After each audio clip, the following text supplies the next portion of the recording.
Alrighty, so I initially jumped into the Army of Two trilogy with the intention of ranking them. And this process started off well enough, went off without too many hitches, made it through the first game, was rather confident and eager to see what the second one was going to bring to the table for me. But unfortunately, the longer I played the 40th day, and the deeper I dove into it, the more I started to unearth some issues. And it became apparent to me that there were some definite troubles on the horizon for us as this trilogy progressed. Now, the third one, The Devil's Cartel, is kind of a beast all of its own. Definitely has its problems, yes, but as far as I'm concerned, the 40th day is more responsible for this whole thing kind of unraveling, coming apart, and going off the rails. Whereas I look at the third game much more as a victim of circumstance. I think it's guilty of just ending up where it is in the timeline of games, I guess. And it's guilty of, I think, trying to make the best of a not good situation.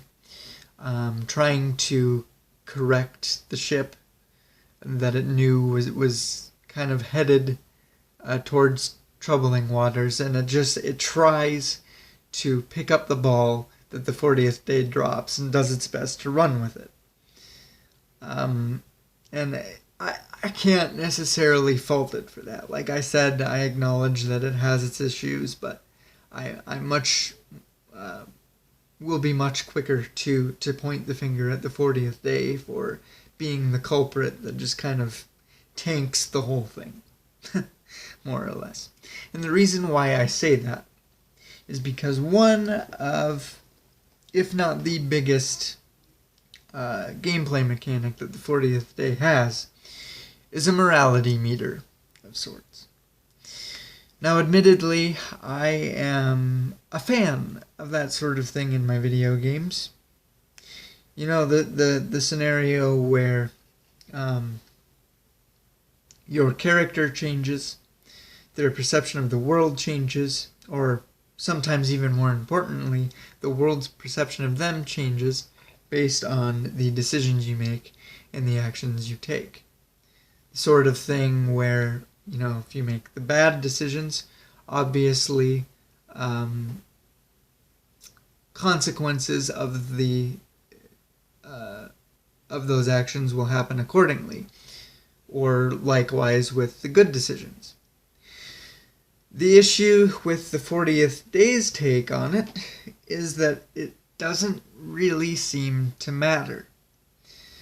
No matter what decision you make, it always seems to be skewed much more towards a bad decision. There's not really anything that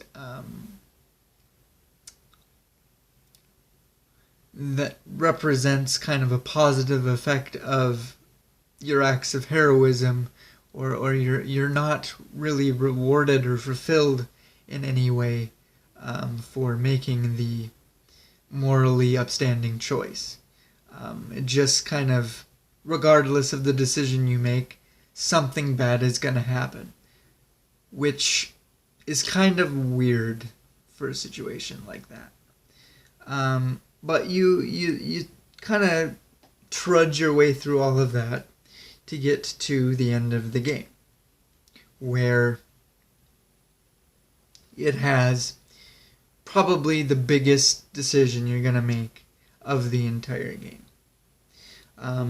It paints the player in a corner where the villain, in true villain fashion, presents you with a scenario where he says, look, I have my thumb on a button that is going to activate bombs all around the city, and kill millions of people. So yes, you can shoot me in the head right now and take care of your problem, but you are obviously making the conscious decision to sacrifice tons of innocent people. Or you turn to your partner right now. In my case, it was Elliot Salem, because I always played as Rios. I don't know why, but I don't know. I guess I thought he was cooler or cool, and so, but it doesn't matter. Anyway, you choose to shoot your partner, and I will radio to deactivate the bombs, and we will happily stroll out of here, thus presenting you with the old-fashioned question of a million innocent souls or one friend. Which life is which is worth more? Now, up to this point, I had chosen the good guy path, made the good guy decisions.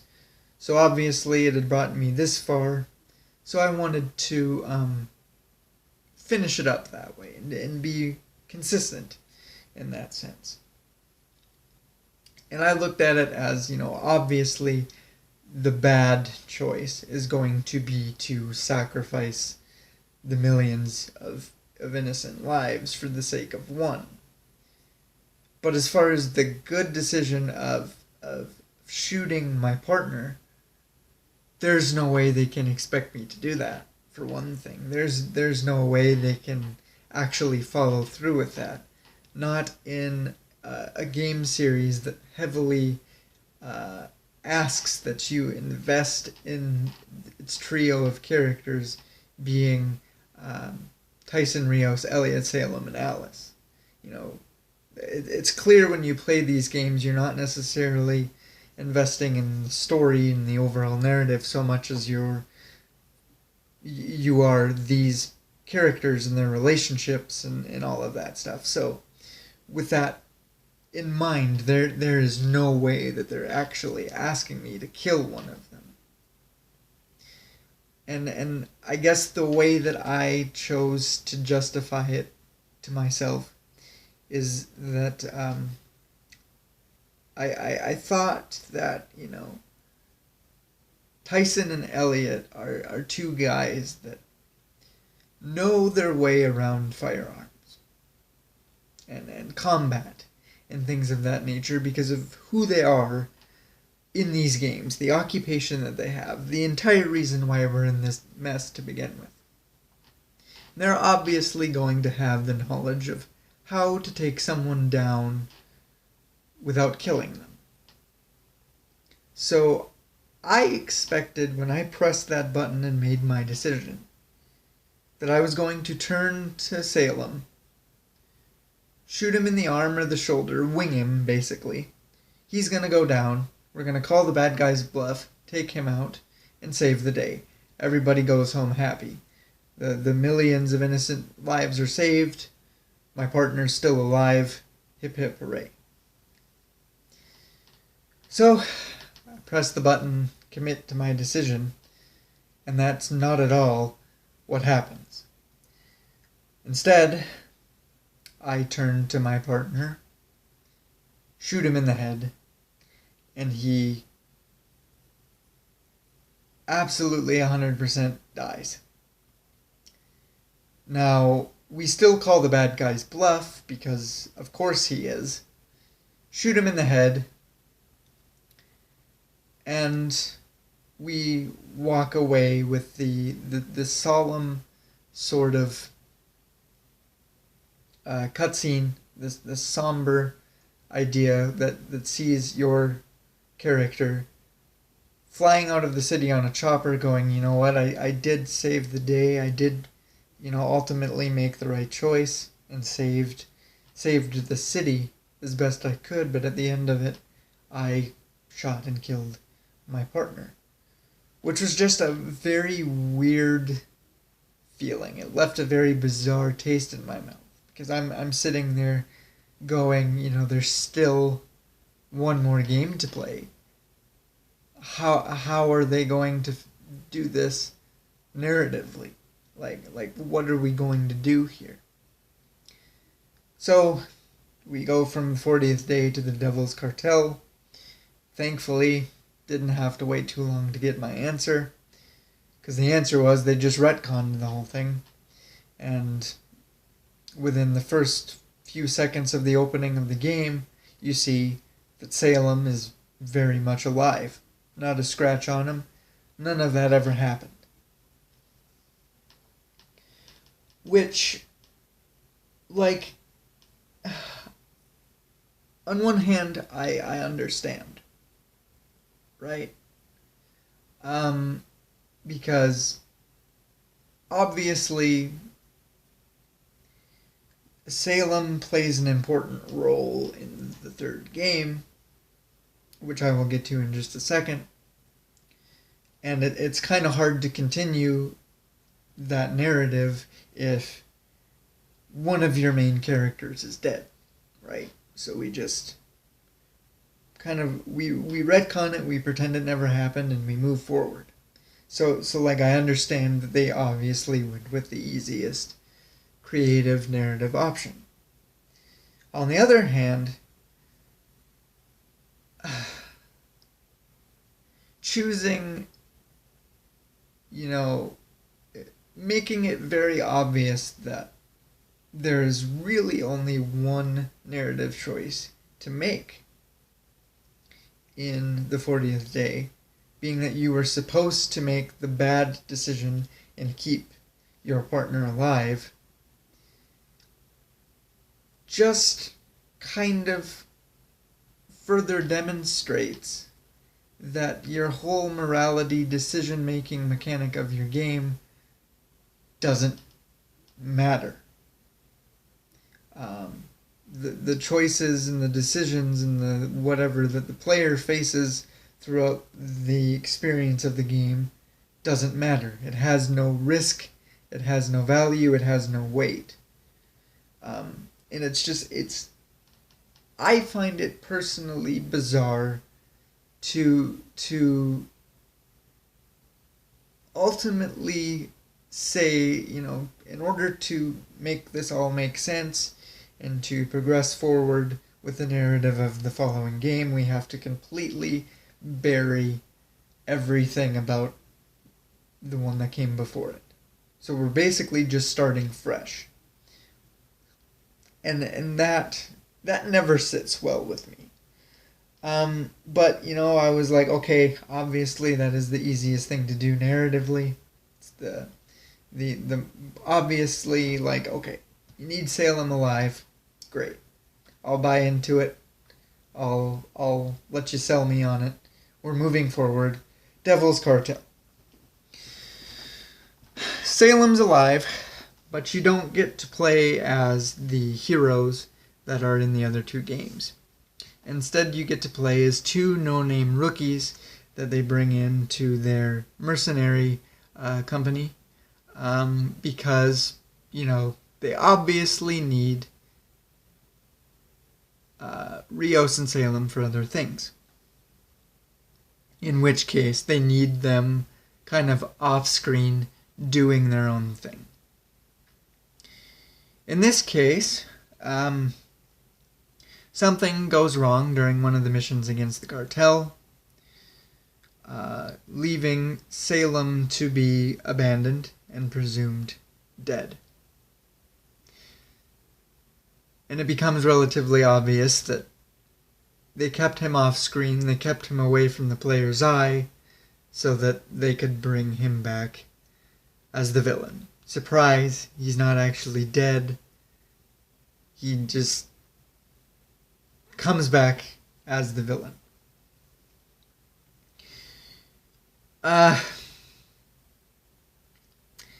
And while I personally don't agree that that is the best story to tell, the best decision to move this puppy forward, I will say that I did actually like him.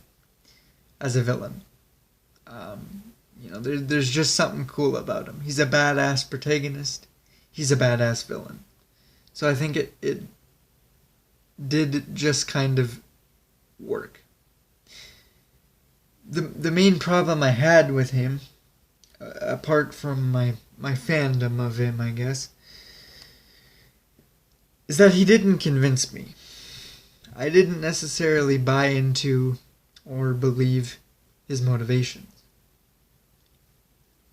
For one thing, so the game presents his motivations for his dramatic heel turn in two fashions. First of all, it implies that he is psychologically affected by Alice's death in the 40th day, which I completely forgot even happened. And which is bad, because I played these games in succession with no break. I played 1, then jumped to 2, then jumped to 3, and I completely forgot that Alice had died. In fact, I started the Devil's Cartel and went, what happened to Alice? But she died, I guess. And the reason why I forgot about it, the reason why it's so forgettable, is because it's such a fleeting moment. Right? Her helicopter crashes, and instead of it being this huge dramatic moment where they stop and wholeheartedly acknowledge it and give us kind of that heartbreak of like, oh my god, Alice is gone, with the sad music and like slow-mo, like falling to their knees, screaming, whatever. It's just kind of done in passing, and they're like, oh, well, that was supposed to be our ride out of here. We got to find a different way. And the action continues as they just shoot their way through a horde of terrorists. So they don't really. I think they're obviously sad, and they go, oh my god, oh no, and that's pretty much it.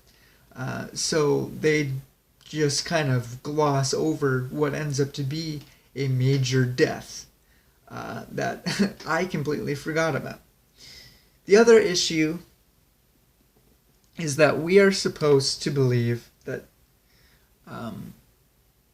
Elliot Salem switches sides because Rios makes the call to go on without him.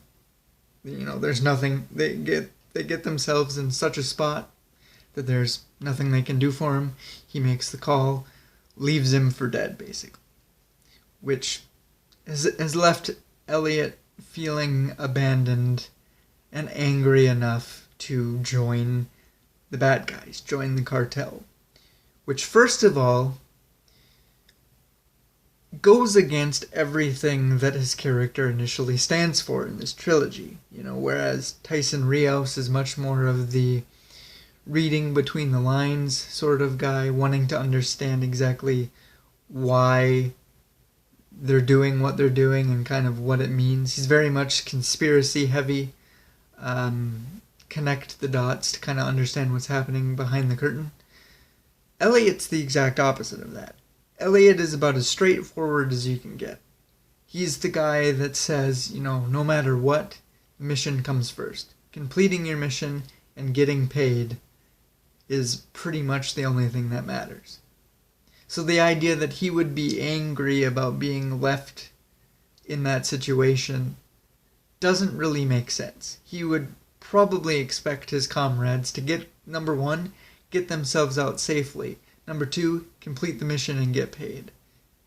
He's not going to personally be pissed that he didn't make it out. Number two, the other side of that is that I don't personally think, regardless of how angry he is, he would stoop as low as joining a cartel, and which by in of itself isn't just villains. It's not just bad guys. Cartels are known for doing some heinous things to innocent people. And I don't necessarily believe that, no matter how villainous you want to try and make Elliot Salem, I don't think he's going to go along with it. Right? So So just him as a character, him in this role change in this direction just doesn't make sense. I have a lot of issues with it. But you know what? Let's put a pin in this for a second. And let's brainstorm. Okay, let's just say that I, being the story guy, the attention to detail guy that I am, let's just pretend that I am in charge of making all of this work. All right, I'm in charge for writing the story of Army of Two.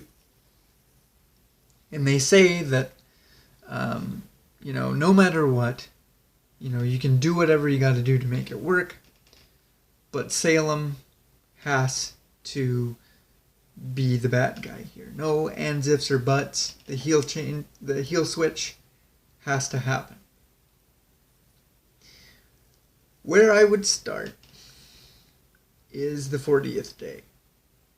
Why? Because this is arguably one of the darkest days for these two characters. So why not start there? Why not clean that up? Now, how I would do that is exactly the way that I just told you earlier in this video. We take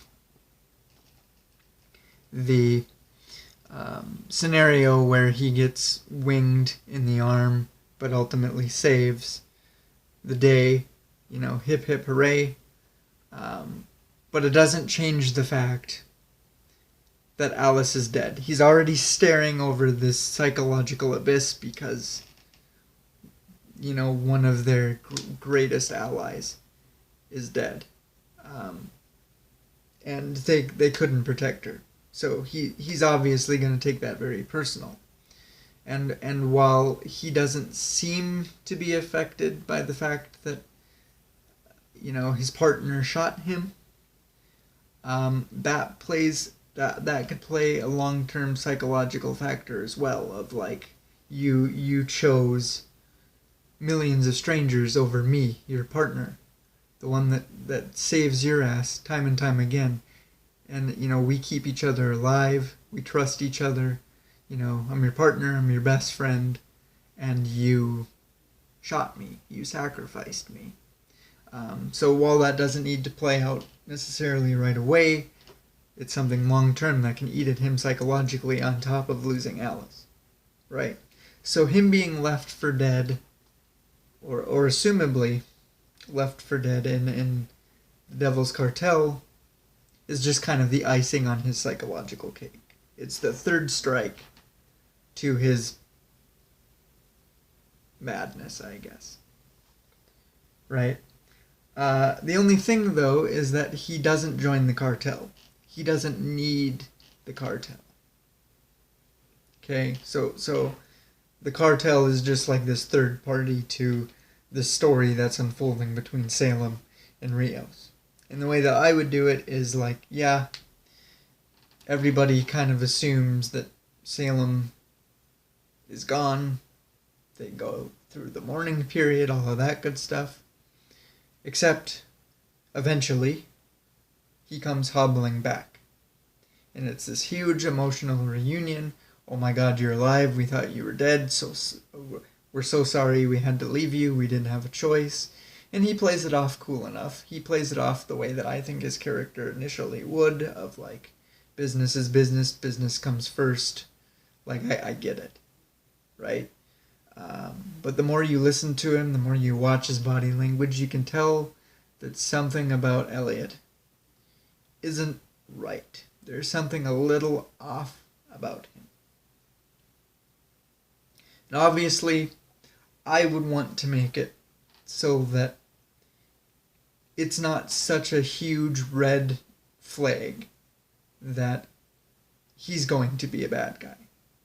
And how I would do that is you allow him to be in the picture. Maybe you play as him, maybe you just keep him close. The idea is to keep him in the player's view at all times, so at least from the player's perspective, you know everything that he's doing. right? So when he does turn heel and unveil himself as the bad guy, it's a genuine, like, emotional shock because he's not off screen, he's not out of the picture at all. He's right in front of you the entire time, right? And I had said, take the cartel out of the picture. Why? Because I believe that if you're going to do something as bold as take one of the fan favorite characters of this trilogy, one of the only characters of this trilogy, and do something as bold as make him the bad guy, which, like I said, might not have been the greatest choice, certainly not the choice that I personally would have made, but since we have to do it, if you got to do something bold, do it all the way. Right? So instead of murdering his comrades and doing all this villainous crap for the sake of the cartel, he does it behind their backs, right? You go on the missions, taking on the cartel, and things just don't go right. One after another, people start to fall. But you don't suspect Elliot because he's on screen the whole time. You're playing as him. You're doing things with him at different times. The idea is that he does not leave your sight. But what he's actually doing is he's headhunting. So when no one's looking, he's actually killing his own people. Not only that, but he's collecting their masks. Right? So they're gone.